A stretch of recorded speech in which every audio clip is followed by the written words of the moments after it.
The morning of the gala, I dressed simply but carefully. I packed the documents into a leather folder, concealed beneath my jacket. My heart thundered in my chest as I approached the mansion, its walls glowing in the golden light of dusk. Expensive cars lined the driveway, laughter and music spilling into the night air. I blended into the crowd, unnoticed, invisible once again, but this time, it was my weapon. Inside, the mansion glittered like a palace. Crystal chandeliers bathed the marble floors in light, and waiters drifted between guests with trays of champagne. My brother stood at the center, basking in adoration, his smile wide, his eyes gleaming with triumph. For a moment, rage nearly overwhelmed me. I wanted to march across the room, slam the folder onto the table, and shout the truth for all to hear. But no, patience, timing, revenge is not a spark. It is a fire that must be stoked, controlled, unleashed at the perfect moment. Hours passed as speeches were made, toasts were raised, and my brother played his role as the untouchable king. Then at last he called for silence. He stood at the grand staircase, arms open wide, and announced his gratitude for the inheritance that had changed his life forever. That was the moment. The pause in the room, the breath between cheers. I stepped forward, but before I could move another inch, I felt a hand on my shoulder. I turned, and there he was. The stranger. The same man who had given me the first envelope, his eyes sharp as ever. Without a word, he slipped another envelope into my hand and vanished into the crowd. Confused, I opened it. Inside was a single photograph. My brother and someone else. A man I didn't recognize. They were shaking hands, exchanging something that looked like documents.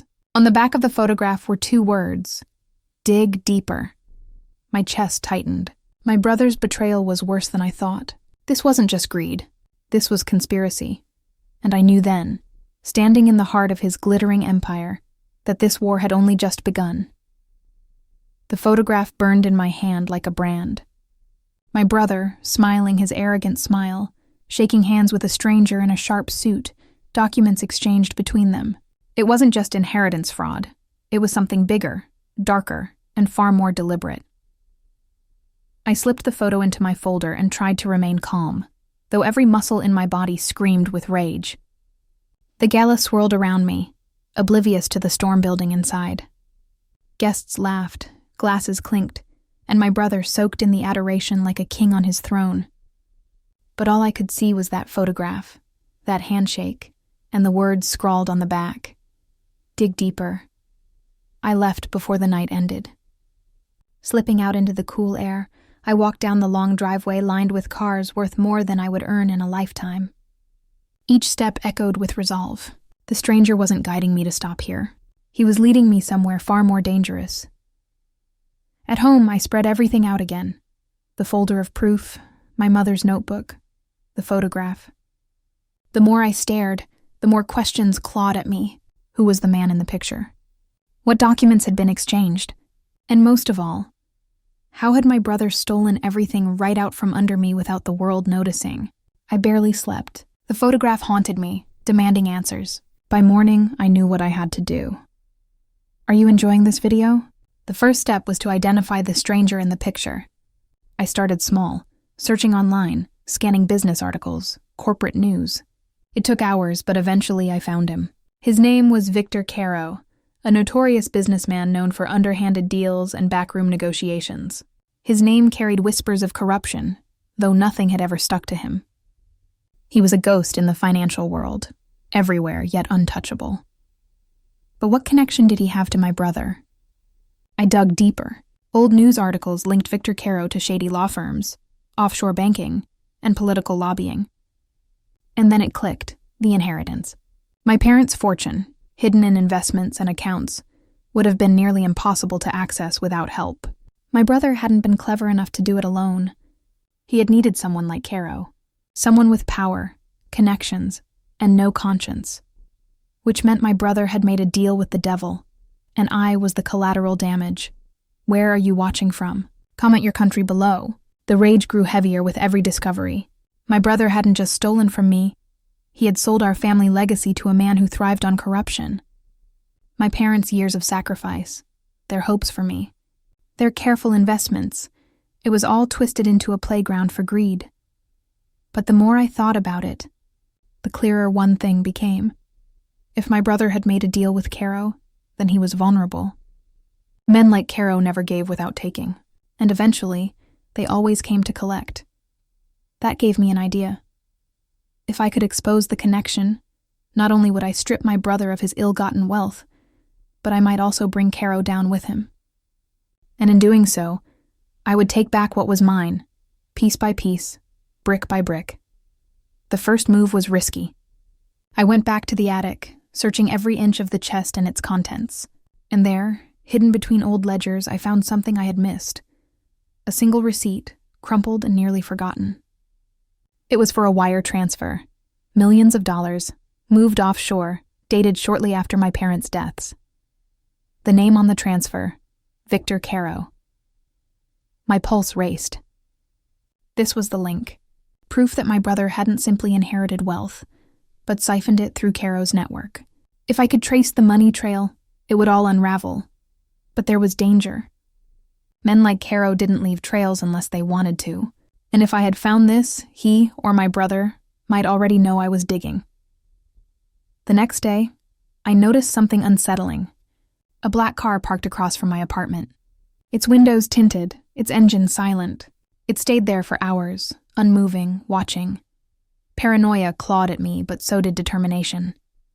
If they were watching, it meant I was on the right path. It meant I was close. Don't forget to subscribe for more stories like this. Days blurred together as I followed the trail. I visited banks, bribed clerks for old records, and dug through archives that no one had touched in years. Every step confirmed what I already knew. My brother's wealth was a lie, a fabrication built on stolen money and dirty deals. But with each discovery came more danger. Phone calls with no one on the other end, footsteps behind me on late-night walks, the feeling of being hunted. And then one night, another envelope appeared under my door. No knock, no sound, just there when I turned around. Inside was a single sentence. "He knows you're getting closer." My blood ran cold. The stranger, whoever he was, wasn't just guiding me. He was warning me. I knew then that the game had shifted. My brother wasn't just a thief basking in stolen glory. He was a man protecting his empire, an empire built with Caro's help. And if I kept pushing, he wouldn't hesitate to crush me, his own blood, just to keep the illusion alive. But fear wasn't going to stop me. If anything, it fueled me more, because now it wasn't just about money. It wasn't just about inheritance. It was about survival. My brother had betrayed me, my family, and everything our parents built. And if he thought I would bow to his power, he was wrong. So I made my choice. I would dig deeper. I would find every crack in his empire. And when the moment came, I would burn it to the ground. But I knew this. The closer I got, the more dangerous it would become. And soon I would have to face not just my brother, but the man who had enabled him, Victor Caro. The night I received that warning envelope, sleep abandoned me once more. Every sound outside my apartment sent jolts of paranoia down my spine. The hum of passing cars, the shuffle of footsteps on the sidewalk, the faint creak of the building settling. I stayed by the window, watching that black car parked across the street. It didn't move.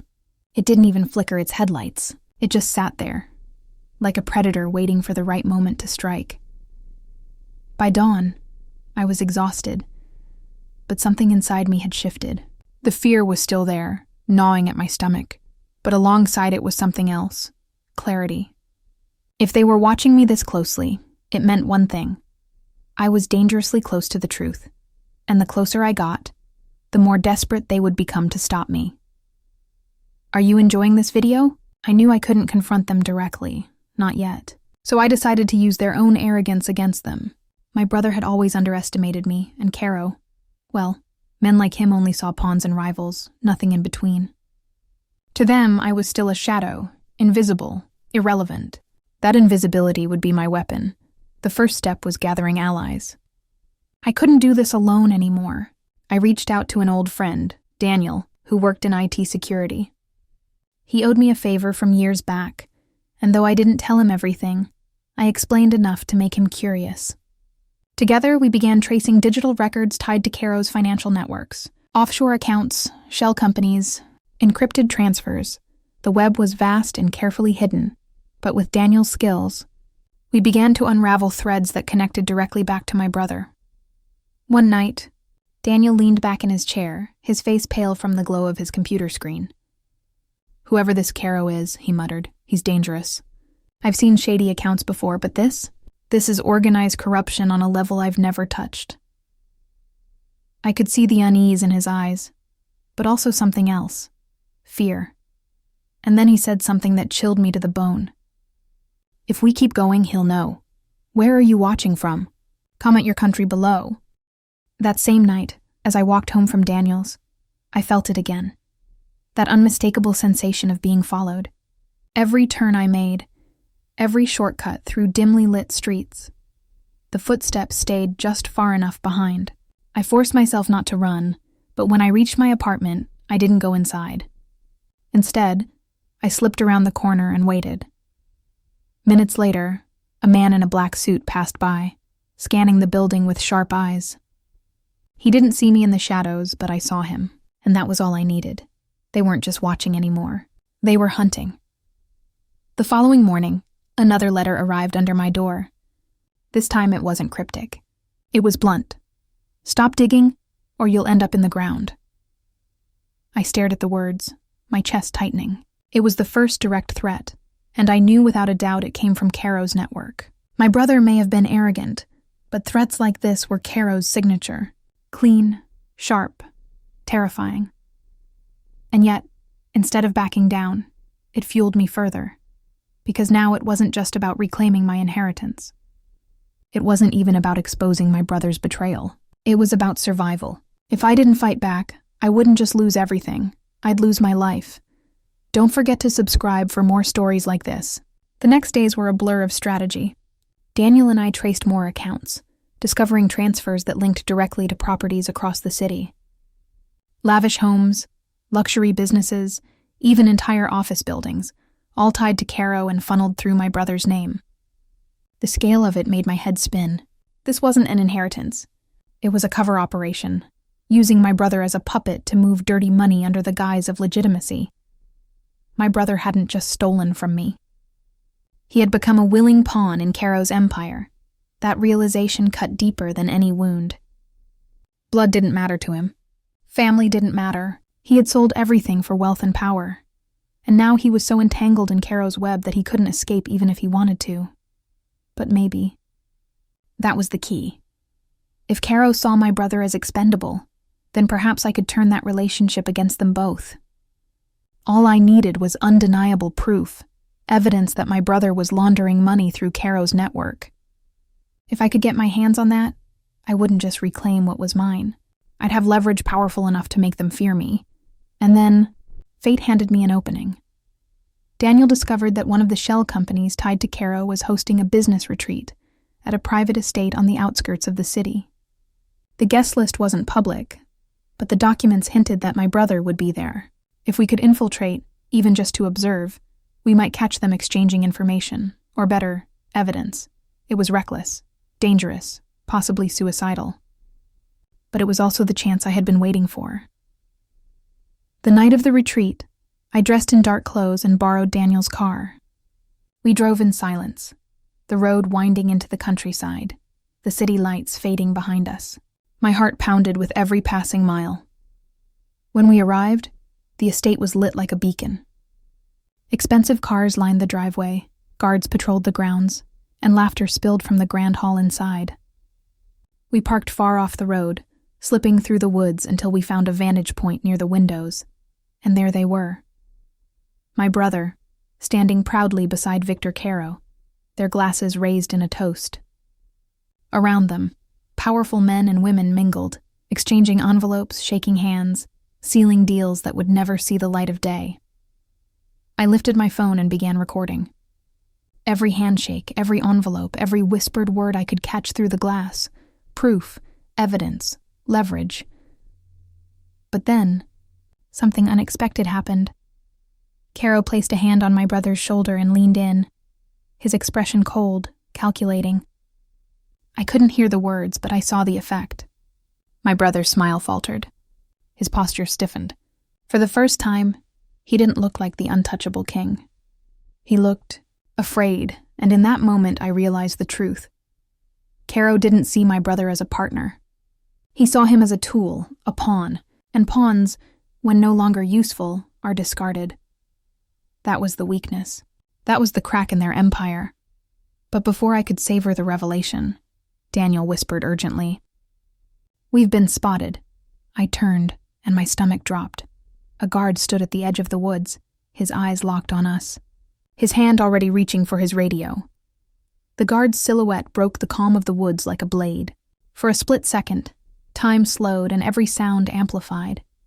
The rustle of leaves, the pounding of my heart, the distant laughter from the estate that now felt like 100 miles away. Daniel's whisper was a frantic rustle of breath, but there were no words to speak aloud that could undo what was already set in motion. The phone in my hand hummed softly, still recording, the tiny red light blinking like a heartbeat. We had been bold. We had been reckless, but it had been necessary. Evidence was power, and power had the capacity to topple empires. Yet with the guard's attention fixed on our hiding spot, the luxury of patience evaporated. There was no time for careful retreat, no margin for error. We had been seen. Are you enjoying this video? Every instinct screamed to run. Instead, a cold, calculated thought rose steady and clear. Running without a plan would end with us captured, our phones confiscated, and whatever small advantage we'd scraped together dissolved into nothing. For the first time since the stranger had handed me that brass key, I felt fear coiling like ice in my veins. But fear, I reminded myself, could be harnessed. It could be sharpened and used as a tool. We slipped deeper into the trees, pressed against the rough bark, trying to blend into the night. Daniel kept his phone recording, but managed to angle the camera so that what we had filmed remained intact. The guard moved along the perimeter, his flashlight sweeping the underbrush, the beam cutting through darkness like a stage light exposing actors mid-performance. At any moment the beam could find us, strip away our anonymity, and hand us back to Caro's men. Where are you watching from? Comment your country below. A distant plan formed, not from bravery but from necessity. If we could not carry the evidence out then, we could create a stronger opening for later. We could watch, memorize, and gather names. The footage we had was valuable, but names and signatures were more valuable still. We needed to know who else was present, which shell companies were being discussed, and which envelopes exchanged hands. Each little detail would be a thread in the net that would one day ensnare them. So we held our breath and watched. Through the ornate windows, the gathering took on the surreal quality of a shadow play. Figures passed in and out of candlelight, hands moved and exchanged, laughter echoed, and from time to time, a figure would slide an envelope into another's palm. The gestures were practiced, almost ceremonial.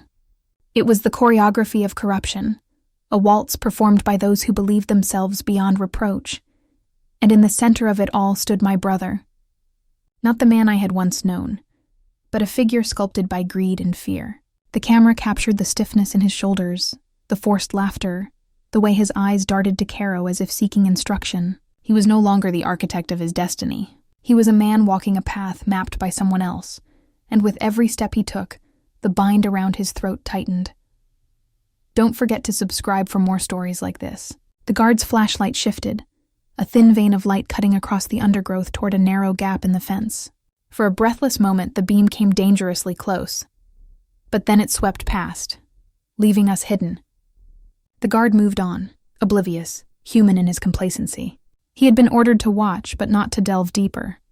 Caro's men trusted the law to keep them safe, and the law, in their world, was easily bent. After what felt like hours, a hush fell over the estate.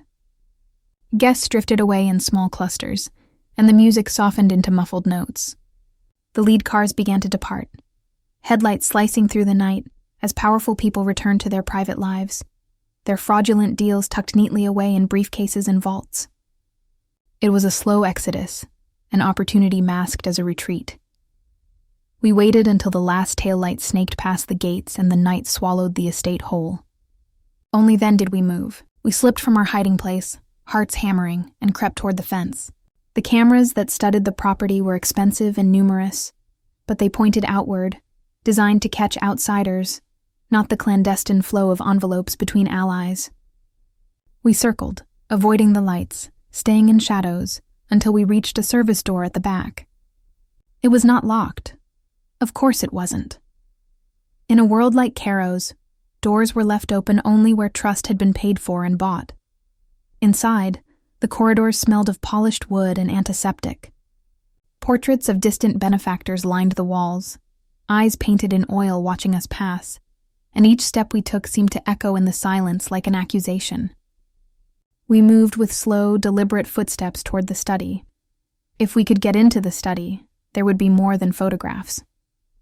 There would be ledgers, signed manifests, names crossed out and rewritten, evidence that could crumble a dynasty.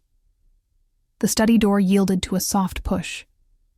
The room beyond was cavernous, lined with shelves of leather-bound volumes, and a heavy desk that glinted under the moonlight. Papers lay scattered, a shopping list of sins, and there, half hidden beneath a blotter, lay a folder with the unmistakable stamp of one of Caro's shell companies. My hands trembled as I reached for it, every nerve in my body taut with anticipation.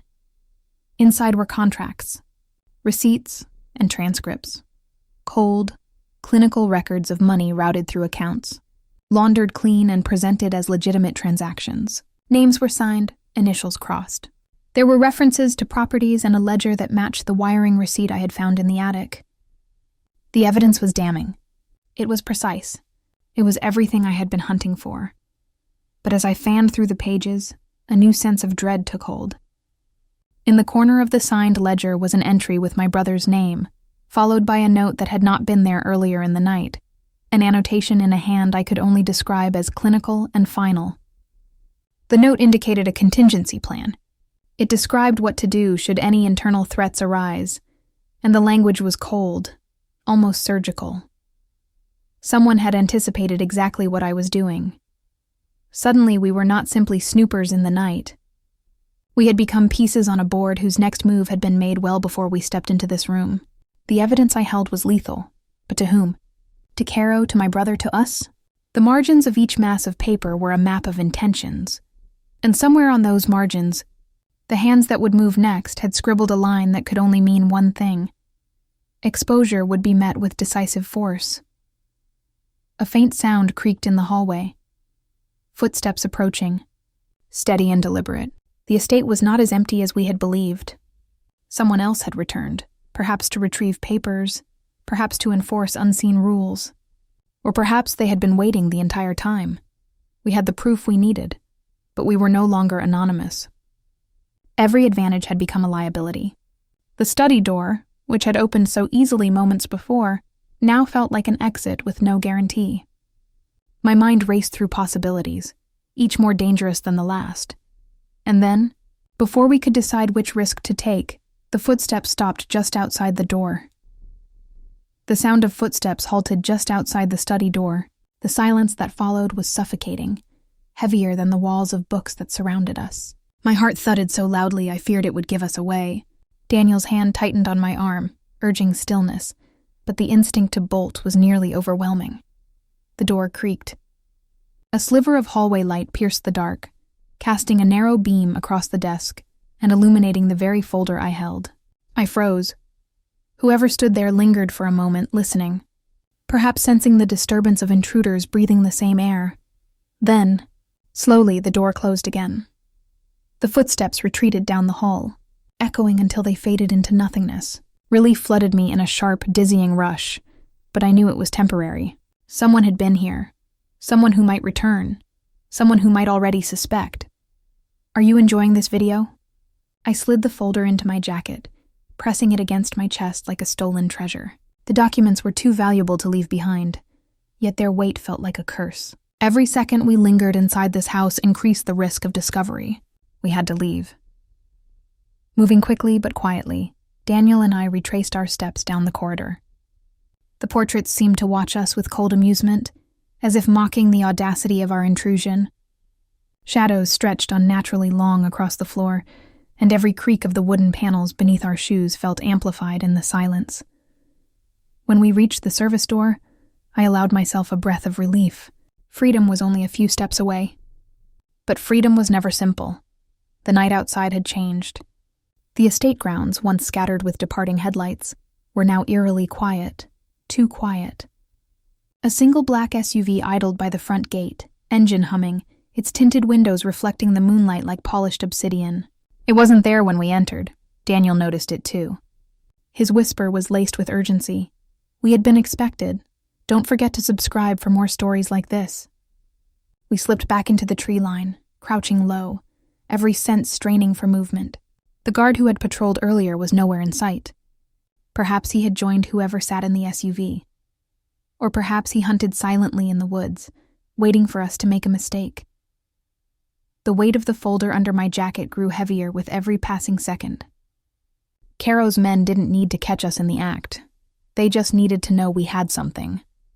Suspicion alone would be enough to trigger their contingency plans. And then, a chilling realization struck me. The ledger had contained my brother's name with that annotation, contingency. What if this wasn't about Caro alone? What if my brother himself had been marked? A pawn no longer useful to their game. If that were true, then both of us, Daniel and I, were not just intruders.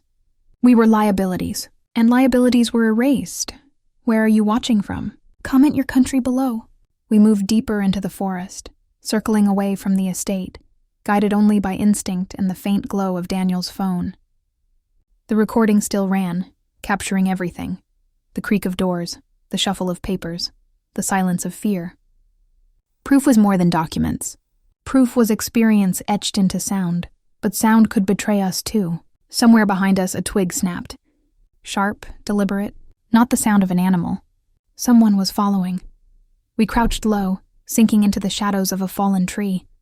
My lungs burned as I held my breath. The footsteps drew closer, heavy, confident, each step crushing leaves like a warning. And then, just as suddenly, they stopped. For a long moment, there was nothing. Only silence, heavy and suffocating. Then the sound of retreat, steps moving back toward the estate. Whoever it was had come close enough to remind us we were never out of sight. We waited another 10 minutes before daring to move again. By the time we reached the outskirts of the woods, dawn's first light was bleeding into the sky. The world seemed almost normal again.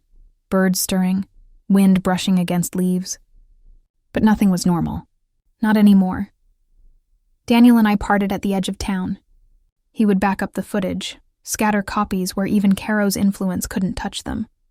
I would study the folder, dissect every signature, every name. Together we would build a narrative too strong to dismiss, too damning to bury. Yet as I walked the quiet streets, exhaustion finally settling into my bones, one thought refused to let go. We hadn't escaped. We had been allowed to leave. And that difference meant everything. Are you ready for what comes next? The next evening a letter arrived. It was delivered by hand, slipped under my door without a knock or a sound. The envelope was thick, cream-colored, unmarked except for my name written in a familiar hand. My brother's inside was a single sheet of paper. The message was short, almost mechanical. I know what you did. Leave it alone for your own sake. There was no signature, but there didn't need to be. The handwriting was his, the tone unmistakable. I stared at the note until the words blurred, until my hands shook with a rage I could barely contain. He had chosen his side. He had chosen Caro. He had chosen money and power over blood, but choices had consequences. And if my brother had chosen to become my enemy, then I would treat him as one. The ledger under my jacket was no longer evidence alone. It was a weapon, and I intended to use it. As I burned the letter to ash in the sink, I knew the war had begun. The ledger pulsed in my jacket like a heartbeat, a cold and undeniable proof that could unmake everything my brother had built. For the first time, the scale of what I held finally settled over me. Not merely bank transfers or hidden properties, but a map of a corrupt network that stretched into boardrooms, newsrooms, and government corridors. It was bigger than family betrayal. It was organized, precise, and terrifying in its reach. I knew I could not just walk into a police station and hand over the folder. Men like Victor Caro had allies in places I could not see.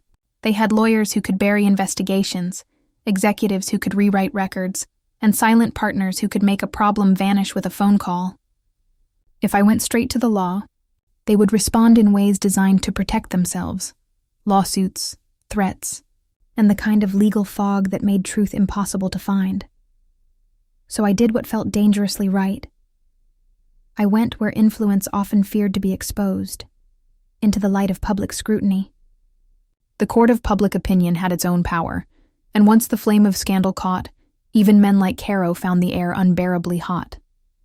But the public needed not rumors, not photographs, but a story so clearly documented that denial would be laughable. I needed a reporter who could not be bought. Are you enjoying this video? Finding one was harder than I imagined. Most journalists I approached either disappeared into polite excuses or made calls I wasn't privy to. Calls that later turned my brief encounters into nothing. The networks were cautious. The prestigious outlets were more afraid of litigation than of truth. But persistence pays when you have nothing left to lose. Through an online forum dedicated to investigative journalism, I found a name. A freelancer known for taking on impossible stories and winning. She worked out of anonymity, publishing under a pseudonym to protect herself and her sources. We met in a crowded cafe, a place noisy enough to hide a conversation, but public enough to keep us safe. I laid the folder on the table between us and watched her hands move over the papers with a steady, almost clinical calm. She didn't react with shock or glee. She cataloged, she questioned, and most importantly, she believed. That belief was the weapon I needed. Where are you watching from? Comment your country below. Together, we planned a strategy built on layers. First, corroboration. Third-party confirmations of the transfers and shell company registrations that Caro used as a veil. Second, distribution. An audience that could not be silenced. And finally, timing. An unveiling that would strip the comfort from every accomplice and force the rot into the open. The journalist had networks of international contacts and a platform that could amplify a story beyond the reach of local intimidation. She also had a lawyer who specialized in whistleblower protection and reckless, unstoppable reporting. We worked in secrecy. Copies of the ledger were scanned, encrypted, and distributed to multiple safe houses, small, secure servers owned by journalists who owed favors to no one. I handed over only portions at a time, enough to prove the pattern without exposing every piece of the map until the day of release. The plan was surgical. Release a timed exposé that would coincide with an event where Caro and my brother would be publicly vulnerable, and then have follow-up material ready to prevent any plausible deniability. Don't forget to subscribe for more stories like this. The timing came sooner than I expected. The city's philanthropic calendar had a gala scheduled in 2 weeks, an extravagant charity ball where prominent businessmen and politicians would be photographed smiling under chandeliers. Caro loved those events. They were the perfect camouflage for laundering favors as philanthropy, and my brother, eager to bask in reflected glory, would be among them. If the exposé dropped the night before the gala, the guests would arrive already tainted, press cameras would hunt for answers, and reputations would begin to unravel before the first toast. But timing alone was not enough. I needed something personal, a blow that would not only embarrass but fracture the protective alliances my brother relied on. He was fragile in a way no one expected, fragile in his pride. He had built an identity out of being untouchable. To break him, I had to show not just that his money was dirty, but that he had willingly traded our family's trust for it. I wanted him to feel the betrayal reflected back at him in the eyes of those he had lied to. So we prepared a second strike, a public dossier with audio-visual proof, photos, recorded transactions, and the footage Daniel had captured at the retreat, stitched into a narrative the public could follow. The exposé would not read like a legal brief. It would read like a story, a brother's rise on a foundation of lies, a powerful businessman's corrupt web, and the slow unraveling that followed. The journalist agreed to publish in a manner that would force regulatory bodies to act quickly, with follow-ups scheduled to ensure momentum. Are you enjoying this video? As the publication date approached, I became a study in contradictions, nervous and exhilarated, terrified and strangely calm. Every night I replayed the events that had brought me here. The envelope, the attic, the stranger's warning, the photograph, the retreat, and the ledger now humming with possibility. I wrote no grand speeches to deliver to my brother. Instead, I prepared cold, factual statements for the press if I was asked. I sanitized the vengeance into evidence, but even the best-laid plans have variables. And this one had a variable that I had never anticipated. Empathy. The journalist, thorough and relentless, insisted we give my brother a chance to respond, not as a courtesy to him, but as a shield against accusations of slander. It was a procedural move, one that made legal sense, but it opened a window that felt dangerously human. The thought of him attempting to justify himself, to spin sympathy from the very people he'd betrayed, made my stomach knot. Yet the journalist's method had a purpose. A fair pre-release request would force him to choose a public stance. If he lied, the truth would land harder. If he fled, the flight would be damning. Either way, the stage would be set. The night before publication, I walked past my brother's mansion. The lights were on, music muffled through the walls, and laughter floated into the street like a cruel invitation. I slipped into the shadows and watched him through a gap in the hedges. Tall, composed, surrounded by people who loved his image more than they loved him. I thought of our parents' notebook, of the hidden account balances, of the handwritten pleas that had been silenced. And then I thought of the stranger who had given me that first key. I didn't know his face, his motives, or whether he was friend or foe. But his envelope had started a chain reaction that now threatened to pull down an empire. The next day, the exposé would publish. The world I had known would tilt on its axis, and nothing would ever be the same. Morning broke with the kind of quiet that feels deceptive, the stillness before a storm. My phone buzzed on the nightstand before my eyes even opened. It was the journalist. 2 words on the screen. It's live. The exposé had been published. I sat up, heart hammering as though my body already knew the weight of the moment. The article wasn't buried in a corner of the internet. It was front and center, trending across multiple platforms. Its headline sharp enough to cut glass. The Empire of Lies. Inside Caro Holdings and the family built on fraud. The first paragraphs set the tone. They told a story not of numbers or ledgers, but of betrayal, secrecy, and a brother who had bartered away everything for wealth. The journalist's gift was narrative. She had written my family's downfall as if it were a saga. The public didn't just see documents. They saw the human cost. Are you enjoying this video? Comments flooded the page within minutes. Some were shocked. Others claimed they'd suspected all along. A few demanded accountability, while others turned the revelations into memes. That was the internet's way. Seriousness and mockery braided together. But beneath it all was momentum. The story wasn't ignored. It was unstoppable. I scrolled until my eyes blurred, pausing when I reached the embedded footage. Daniel's shaky recording played on the screen. Men in tailored suits, envelopes exchanged, the unnatural stiffness of my brother's laughter. For the first time, the world saw what had once only been shadows glimpsed through glass. And then came the ledger, scanned, annotated, and cross-verified with public registries. There were names, dates, wire transfers, properties shuffled through subsidiaries, and signatures that bound it all together. My brother's name was there too, tied not only to the inheritance he flaunted, but also to decisions that implicated him as an active participant in Caro's schemes. The exposé did not leave room for ambiguity. Where are you watching from? Comment your country below. By noon, news anchors across the city were repeating the story. Business channels interrupted their broadcasts to discuss stock collapses linked to Caro's companies. Politicians scrambled to distance themselves. Even celebrities who had once been photographed shaking my brother's hand issued hollow statements of shock. But it wasn't the headlines that struck me most. It was the silence. My brother, who never missed a chance to grandstand on social media, posted nothing. His accounts went dark. Caro, usually quick with dismissive statements, said nothing either. The silence was louder than any denial could have been. I knew what silence meant. It meant regrouping. It meant strategy. It meant retaliation. By evening, the retaliation arrived. Don't forget to subscribe for more stories like this. The first wave came in the form of legal threats. Emails from firms with gold-lettered names, warning of defamation and demanding retractions. But the journalist had anticipated this.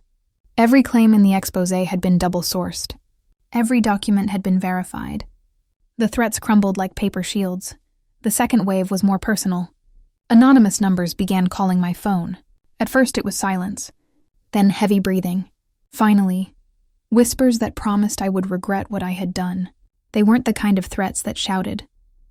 They were the kind that lingered, quiet and venomous, designed to gnaw at the mind. But fear had long ago lost its edge. I had lived too long in its shadow to cower now. By the time night fell, the exposé had spread internationally. Caro's name trended in languages I didn't speak. Regulators announced inquiries. Banks froze suspicious accounts. Shareholders demanded answers. The gala, scheduled for the next evening, no longer promised glimmering chandeliers and easy smiles. It promised confrontation, cameras, and questions that could not be brushed aside. Are you enjoying how the story is unfolding? And so, with the city bracing for spectacle, I prepared my second strike. The dossier we had assembled, the one with audio, visuals, and context, was ready. If the exposé had cracked the shell, the dossier would shatter it. It wasn't just about money or corruption anymore. It was about betrayal laid bare. My brother's note, the one he had slipped under my door, echoed in my mind. Leave it alone, for your own sake.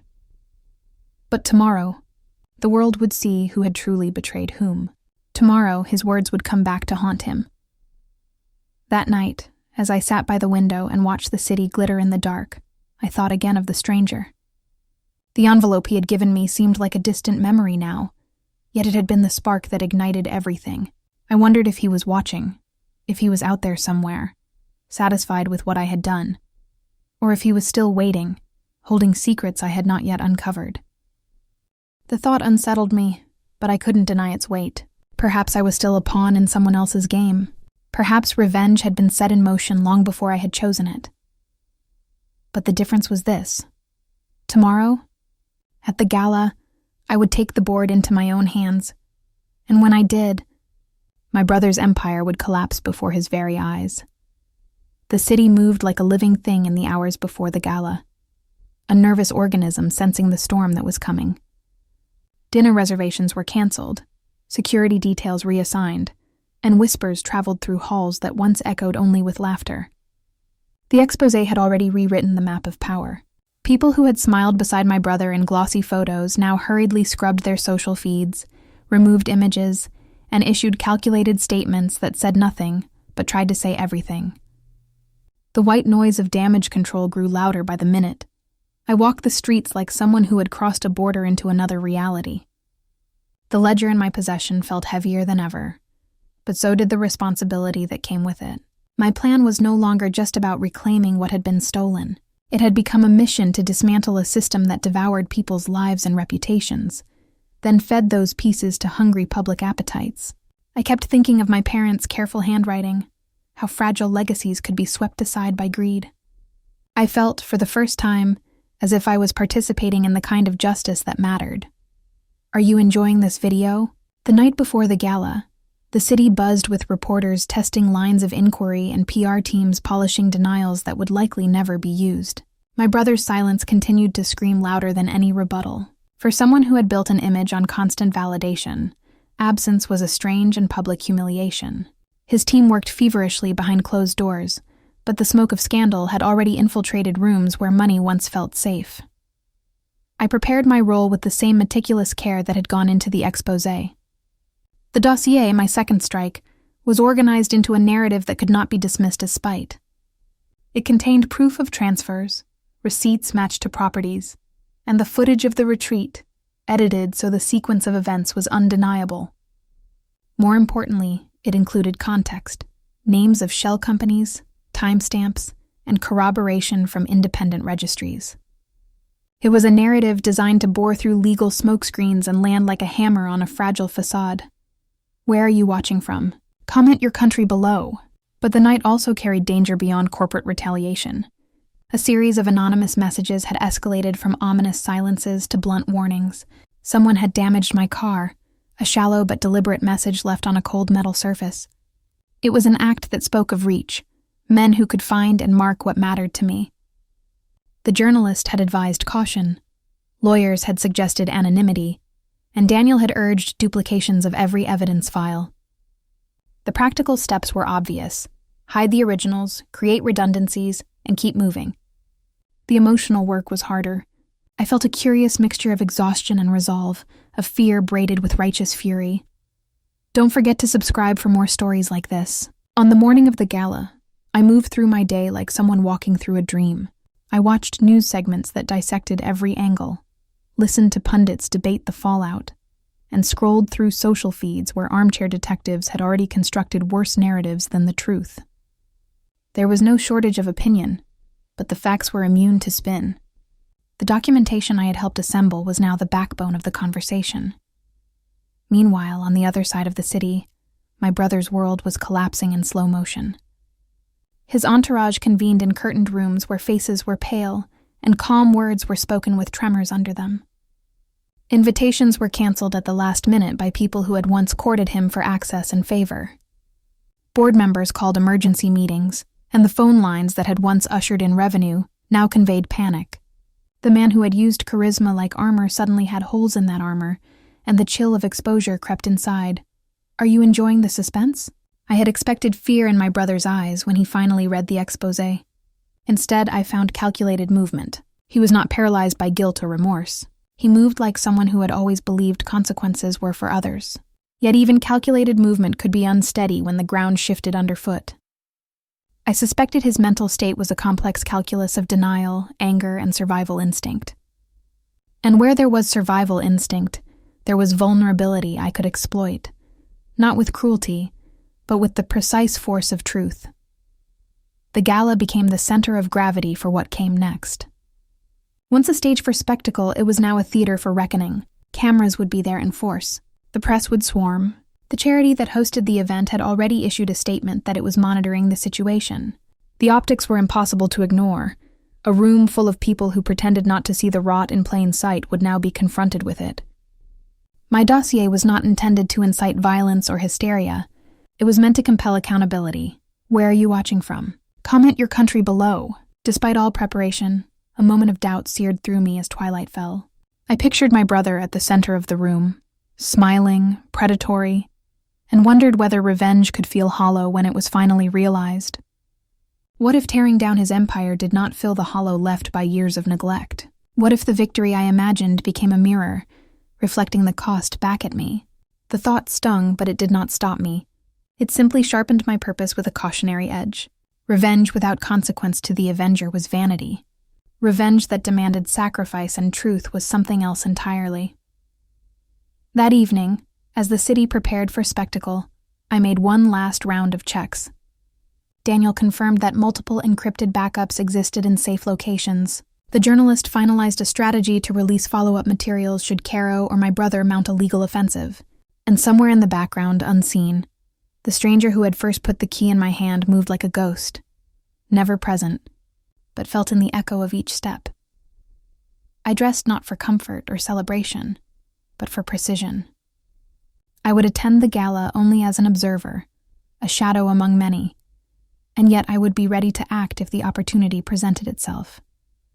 The plan had branched into contingencies, legal, public, and, if necessary, personal. The ledger, the footage, and the dossier would become the instruments of a dismantling so methodical that even those who prided themselves on omnipotence would flinch. As I stepped out into the night toward the mansion once more, the city's lights twinkled like a chorus of distant witnesses. Somewhere inside those walls, my brother would stand under chandeliers and pretend that life was unchanged. He did not yet understand that the air had already shifted. He did not yet know that his choices had summoned a reckoning that would not be quelled by silence or threats.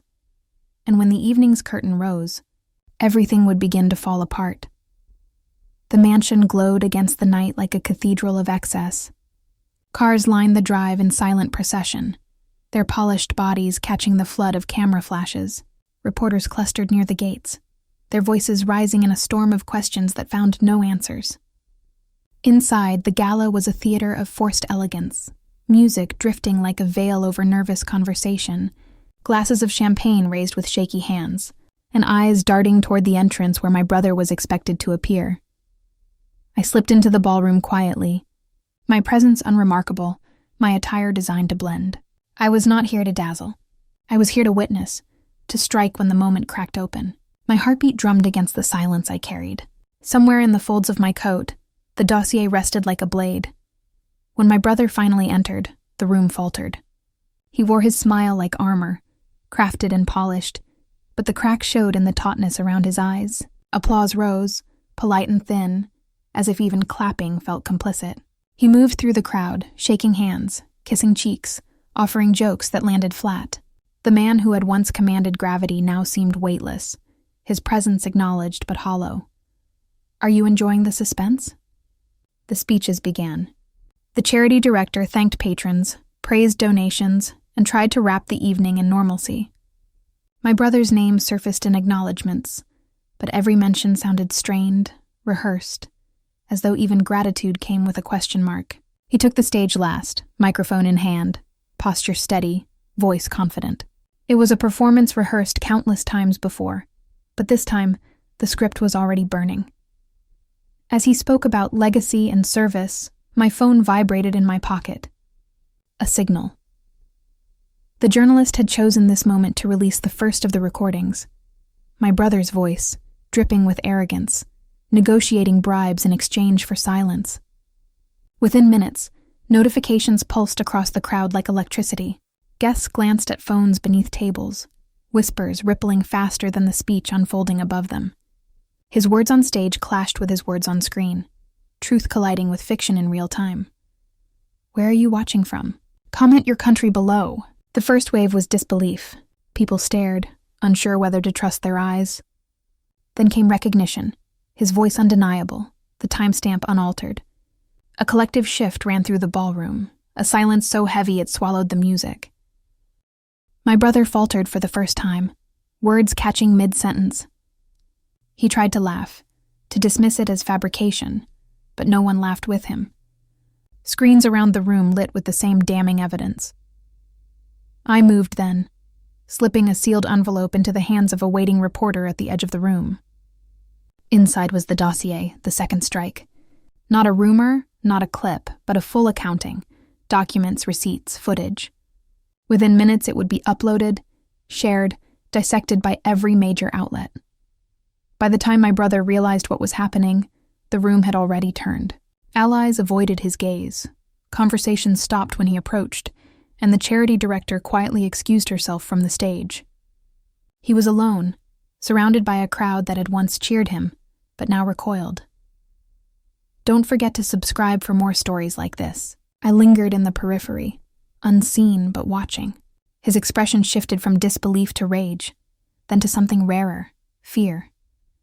For the first time in years, he was no longer untouchable.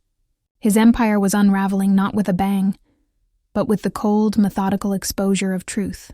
Every laugh he had stolen, every humiliation he had inflicted, every betrayal he had orchestrated, was now mirrored back at him in the faces of those who no longer believed. Outside, the press surged. Cameras rolled as the dossier went live, the scandal no longer a whisper but a roar. His exit from the gala was chaotic. Flashes, shouted questions, security struggling to shield him from the storm. He left not as a master of the evening, but as its casualty. Inside, I exhaled for the first time. The war was not over. Legal battles, threats, and retaliation would surely follow, but the balance had shifted. My brother's mask had been torn away in front of the very audience he once used as his stage, and in that exposure I found not glee but clarity. Revenge had never been about destruction alone.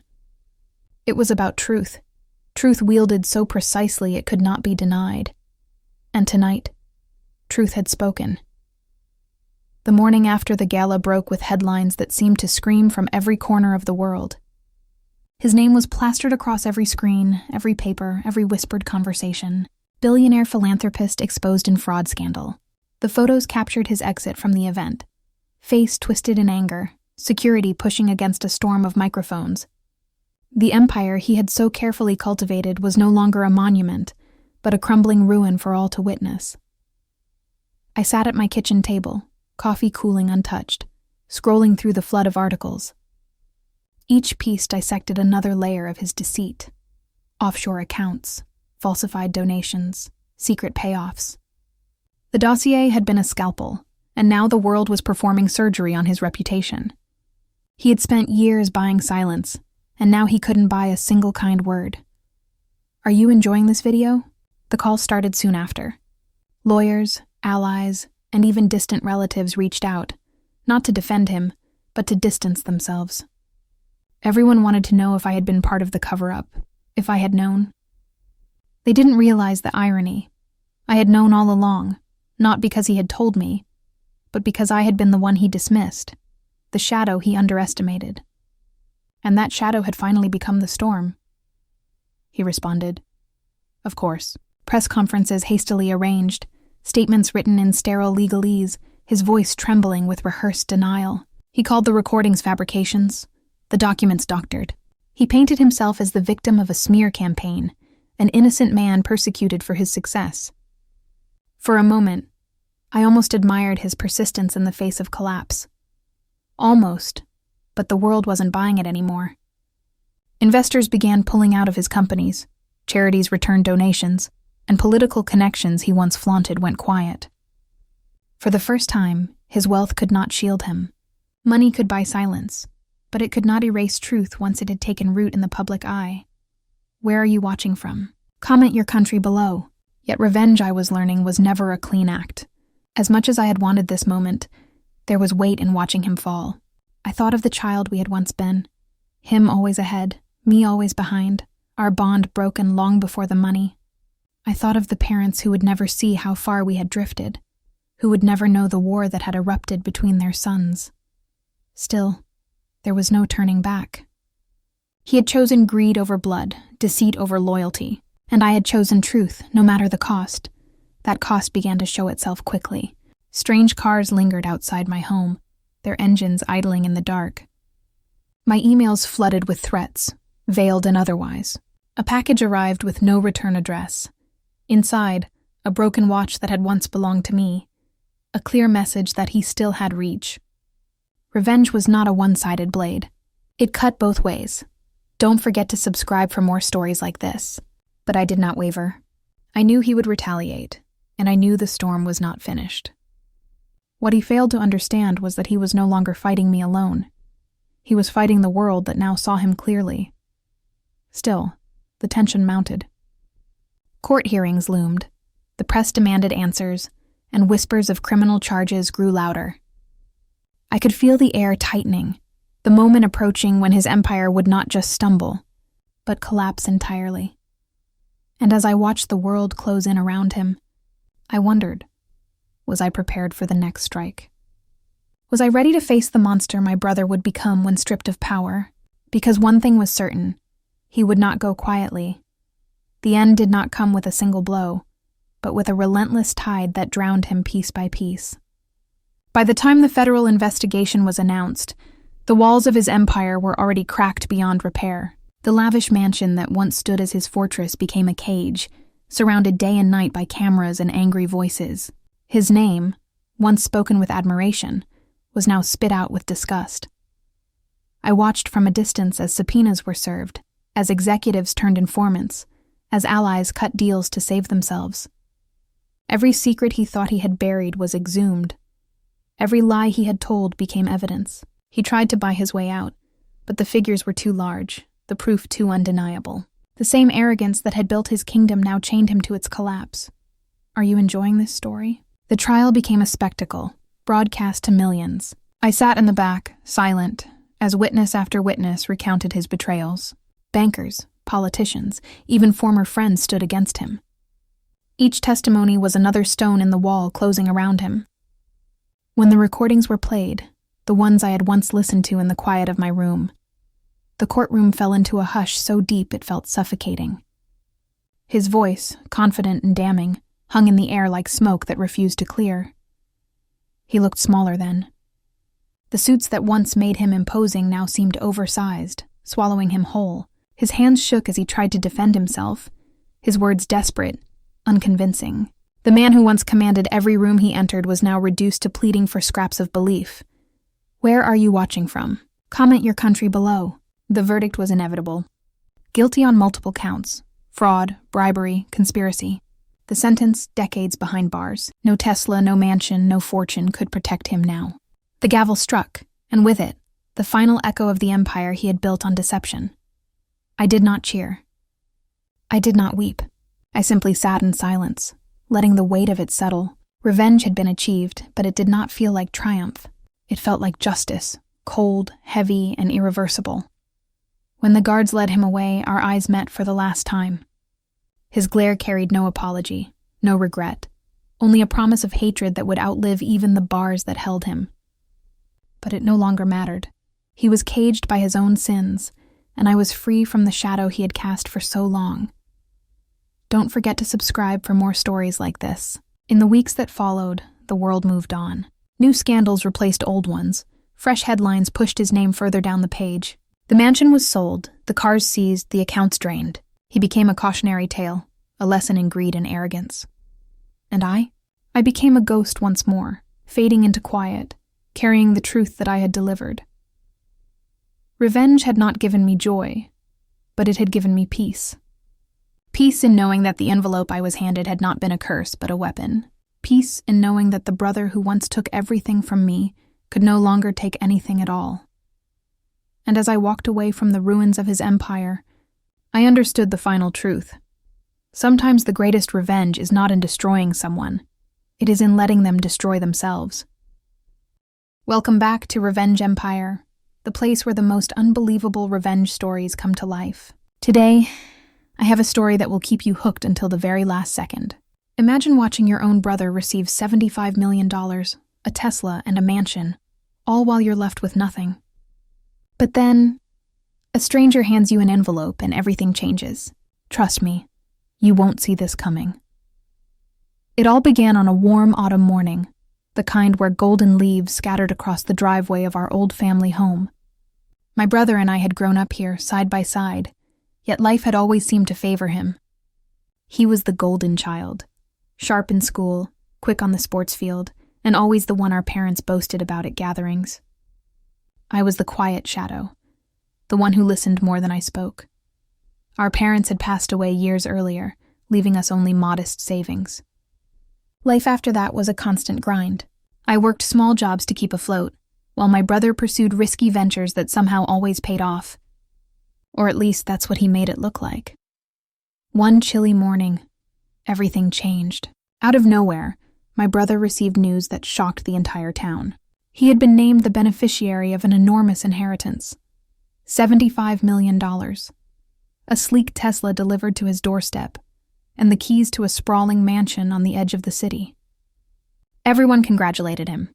Friends, neighbors, even distant relatives he hadn't spoken to in years suddenly reappeared, circling him like moths to a flame. And me? I stood there, silent, invisible once again. I wasn't jealous at first. Truly, I wasn't. But the way he flaunted it, the way he looked at me as though my existence was beneath him, it lit a fire deep inside. He invited guests to his mansion, threw lavish parties, and parked his Tesla where everyone could see. When I visited, he barely acknowledged me, as though the blood we shared no longer mattered. Where are you watching from? Comment your country below. Weeks passed, and while my brother's wealth grew, I sank further into the shadows. Then, one evening, as I left a worn-out shift at the local store, a man in a dark coat appeared at the corner.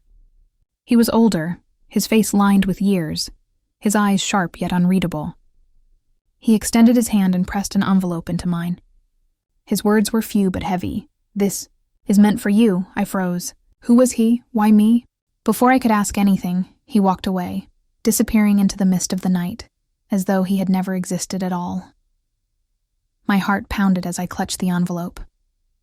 The paper felt old, slightly rough against my fingers. I hurried home, locking the door behind me, and sat at the kitchen table. My hands trembled as I opened it. Inside was a single sheet of paper, folded neatly, along with a small brass key. The letter was brief but chilling. It said, "You were forgotten, but not by me. Your path is hidden in shadows, yet it holds more power than his light. Follow the key and you will discover the truth." I stared at the page, the words swimming in my mind. What truth? What key? Why me? The brass key had no markings, but it was heavy, old, as though it had unlocked doors centuries ago. That night, I couldn't sleep. I kept hearing my brother's laughter echoing from his mansion just across town, his parties stretching into the night while I sat alone with a mysterious key and a cryptic letter. The next morning, I tried to ignore it. I tucked the key into my pocket and went about my day. But everywhere I turned, I felt as though someone was watching me. At work, at the cafe, even walking down the street, eyes seemed to follow me. Or maybe it was just my paranoia, fueled by the stranger's sudden appearance. Days turned into a week. Then another letter arrived. This time it wasn't handed to me. It was slid under my door, the same rough paper, the same style of writing.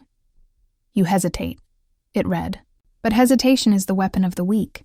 Use the key. Find the truth before he destroys you. The words cut deep. My brother, destroy me? Could it be possible? He had always been arrogant, but to destroy me? Still, the more I thought about it, the more I realized how far he had drifted. He no longer saw me as family. He saw me as nothing. That night, I took the key and began searching. Old lockboxes, abandoned family storage units, even the cellar of our childhood home. Nothing fit. Until finally I remembered, the attic. The attic had been locked since we were children. Our parents had forbidden us from entering, and we never questioned why. The key slipped easily into the old iron lock, clicking with a sound that made my chest tighten. The door creaked open, revealing a room untouched by time. Dust coated every surface, but the air felt alive, almost electric. Piles of papers, ledgers, and sealed boxes filled the room. In the center stood a chest, old and bound with iron. Inside, I found documents, legal papers, contracts, and letters written by hand. And as I sifted through them, one detail kept surfacing. The inheritance my brother had received was never meant to be his. It was mine. Don't forget to subscribe for more stories like this. The chest contained proof. My parents had left behind hidden investments, offshore accounts, and property holdings. The stranger's letter was right. My brother's fortune wasn't his by chance. It had been stolen, manipulated, twisted into his name while mine was erased. My hands shook as I held the papers. Rage boiled within me. My entire life had been a shadow because of him, and now, finally, I had the truth. But the truth alone wasn't enough. This was only the beginning. The revelation weighed on me like a storm pressing against fragile glass, ready to shatter everything I thought I knew. Those papers in the chest weren't vague suggestions or half-truths. They were concrete, undeniable proof. Bank statements with my name on them, contracts signed in my parents' careful handwriting, letters written to me, never delivered, where they explained their hopes that I would carry the family's true legacy forward. And yet, here I was, empty, overlooked, while my brother basked in the riches that were never his to begin with. I sat in the attic for hours, staring at the documents as the dust swirled in the faint moonlight slipping through the window. Anger filled me, hot and blinding, but so did confusion. How had this happened? Who had orchestrated it? My parents were careful, meticulous. They wouldn't have simply misplaced the future. Someone had interfered, and all the signs pointed to my brother. Are you enjoying this video? The more I pieced things together, the clearer it became. He must have known about this attic, about the chest, long before me. Perhaps he'd bribed someone. Perhaps he'd forged the right documents, paid off the right lawyer, whispered the right lies. Whatever the method, he had seized everything and left me in the shadows, again. But now, for the first time, I had a weapon, knowledge, proof, and perhaps even allies. If the mysterious stranger was still watching me, I gathered every document into a small box, wrapped it tightly, and carried it home. My heart raced the entire walk, every sound of footsteps behind me making me turn in fear. Once inside, I locked the doors, drew the curtains, and laid everything out across my kitchen table. That's when I noticed something I had missed. At the very bottom of the chest, beneath loose boards, was a small notebook. Unlike the legal papers, this notebook was personal. My mother's handwriting filled the pages. She had chronicled everything: the savings, the properties, the secret investments. But she had also written about her fears. She feared one of her sons would betray the other. The word struck me like a knife to the chest. Could she have known? Did she see this betrayal coming long before it unfolded? The thought twisted inside me, and with it came resolve. I couldn't let this stand. Where are you watching from? Comment your country below. The following days blurred together in a haze of planning. I couldn't simply confront my brother, not yet. He was too powerful now, shielded by lawyers, surrounded by people who praised his every move.